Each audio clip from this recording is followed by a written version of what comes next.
Voici tous les éléments que nous connaissons déjà, auxquels ont été ajoutées les principales commandes nerveuses. Le groupe des nerfs pelviens, qui commande, d'une part, le muscle détrusor qui entoure la vessie, et d'autre part le sphincter vésical interne.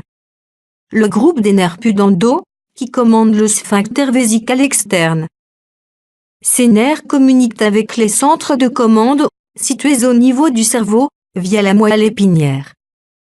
Les nerfs sensitifs, chargés de renseigner les centres de commande sur l'état des différents éléments, tels que la vessie et les sphincters, ne figurent pas sur ce schéma, afin d'en simplifier la compréhension.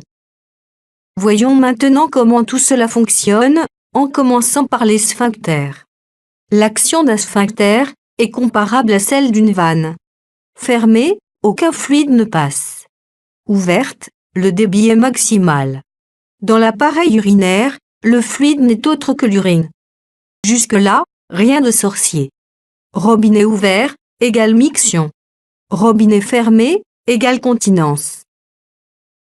Qu'est-ce qui assure cette continence? Observez bien notre modeste animation. Les sphincters vésicaux internes et externes sont fermés. Ils empêchent donc l'urine de s'écouler dans l'urètre. Les uretères droite et gauche remplissent progressivement la vessie. Plus la vessie se remplit, et plus la pression exercée par l'urine sur ses parois augmente.